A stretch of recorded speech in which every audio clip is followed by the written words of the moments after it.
سلام طعنان نخلكم تختاتلتي يكون اندابلكو ناوناي لمعنت مدبي كاتو عناي لمعنت مدبي دق تبعتيو كتبلعون زيبلكم نمثلكم كقتلو زخلو مغبتات كحبرلكم هزي إذا نقرأكم 4 مجبتات نزرق فرخم إذا قدون نزرق فرخم دخم نخون إذا قبرو مجبتات يوم كم أون عبوان صوتاو ركب متلو نوح نزبدا جزا داويلون خيس عنه كقبرو زخلو 4 مجبتات يوم نازن مجبتات دك تبعتيو جدا كتقدفون لكم أكبابينا بقليلو كنرخبهم نخلهم مجبتات سلازخون يو نزف ليتكم كابزن مجبتات نخترحقو زحبر لكم مدابيو اسكاب ناي مدابي فتصامة حبيركم من تصنحو نزي channel حدش زخونكم سبسكرايب مقبار استفلاليو ناي تعنا ناي صوتاو ركب كمون ناي حدار هيوت information ترخبلو channel سدران خدكونو بخبري حتت سدران زخونكم اندامسجنكو نا مدابي كملس مدابنا نبزو ብዙሓት ደቂ ተባዕትዮ ንኽበጽሕ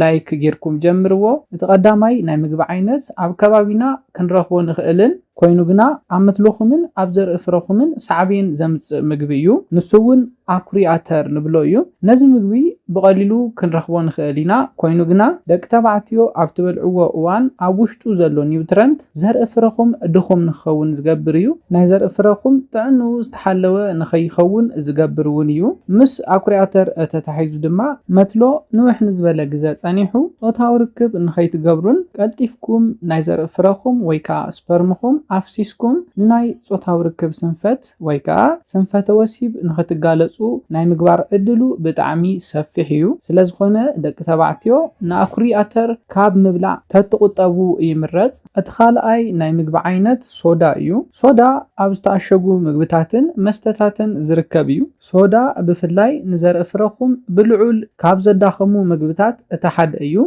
ብዙሓት መጽናዕትታት ከም ዝሕብርዎ ሶዳ ንናይ ደቂ ተባዕትዮ ናይ ዘርኢ ፍረ ብ50% ናይ ምቕናስ ዕድል ኣለዎ ኣብዛሓ ግዜ ኣብ ዝተኣሸጉ ምግብታትን መስተታትን ኣብ ትገዝእሉ እዋን ኣብ ልዕሊኡ ዝተኣሸገ ሶዳ ዝብል እንተሃልይዎ ማለት እውን ኣብተን ናይ ኒውትረንት ዝርዝር ሶዳ ዝብል እንተሃልዩ ደቂ ተባዕትዮ ክትበልዑ የብልኩምን ኣብዛሓ ኣብ ሱፐርማርኬት ትረኽብዎም ምግብታትን መስተታትን ሶዳ ዘለዎም እዮም ስለዝኾነ ነዚ ጉድኣት ብምፍላጥ ካብ ሶዳ ንኽትርሕቁ ክሕብረልኩም ይደሊ እቲ ሳልሳይ ሽኮር እዩ ደቂ ተባዕትዮ ኣብዚሕኩም ሽኮር ክትበልዑ የብልኩምን ኣብዚሕኩም ሽኮር ትበልዑ እንተኮይንኩም ብፍላይ ናይ ቴስቴስትሮን ሆርሞንኩም ንኽቅንስ ይገብር እዩ ኣብ ሰውነትኩም ናይ ሽኮር በዝሕኩም እንተወሲኹን ኣብ ናይ መዓልታዊ ኣመጋግባኩም ሽኮር ተብዝሑ እንተኮይንኩም ቴስቴስትሮን ሆርሞንኩም ንኽደክም ይገብር እዩ እዚ ሆርሞን እንተደኺሙ ድማ እዚ ሆርሞን ኣገዳሲ ናይ ደቂ ተባዕትዮ ሆርሞን ስለዝኾነ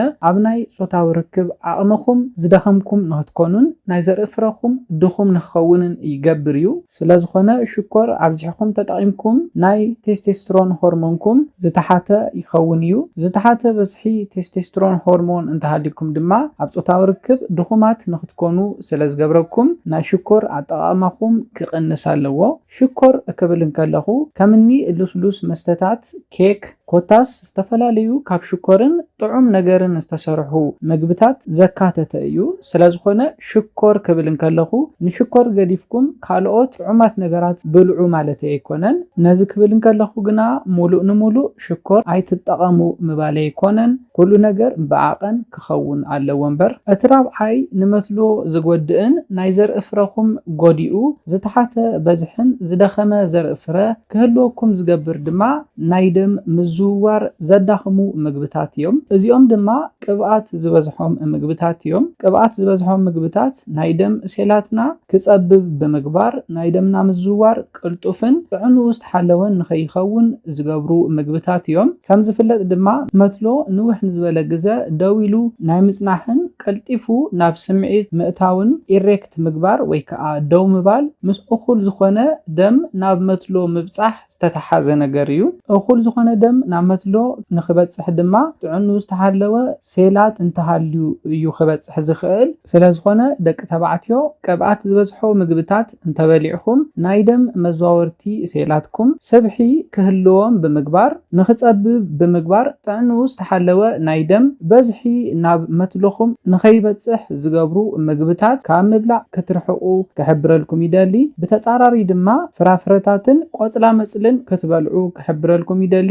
እዚ ገበዘን ፍራፍረታትን ቆጽላ መጽልን ብምብላዕ ጥዕንኡ ዝተሓለወ ጾታዊ ርክብ ክትገብሩ ትኽእሉ ኢኹም። ስለዝኾነ ደቂ ተባዕትዮ ካብዘን 4 ምግብታት ካብ አኩሪያተር፣ ካብ ሶዳ፣ ካብ ሽኮርን ካብ ቅብኣት ዝበዝሖም ምግብታት ክትርሕቁ ክሕብረልኩም ይደሊ። ካብዘን ምግብታት ብምርሓቅኩም ጥዕንኡ ዝተሓለወ መትሎን ጥዕንኡ ዝተሓለወ ናይ ዘርኢ ፍረ ንክህልወኩም ይኽእል እዩ። ጥዕንኡ ዝተሓለወ መትሎን ናይ ዘርኢ ፍረን እንተሃሊኩም ድማ ኣዕጋባይን ተናፋቅን ጾታዊ ርክብ ምስ በዓልቲ ቤትኩም ወይ ከዓ ኣፍቃሪትኩም ንክህልወኩም ልዑል ዝኾነ ጥቕሚ ዘለዎ መደብ እዩ። እዚ መምሃርን ጠቃምን ዝኾነ መደብ ናብ ብዙሓት ደቂ ተባዕትዮ ንክበፅሕ ላይክ ሼር ግበርዎ። ንቻነልና ሓደሽቲ ዝኾንኩም ሰብስክራይብ ብምግባር ነታ ናይ ደውል ምልክት ብምንካእ ስድራ ንክትኮኑ ብክብሪ ሓትት። ካብ ናይ ልማዓንቲ መደበይ ዝኾነ ሓድሽ ነገር ከም ዝሓስኩም ተስፋ ይገብር። ሓሳብ ሪቶ እንተሃሊኩም ብኮሜንት ሴክሽን ሓሳባትኩም ግለጹለይ።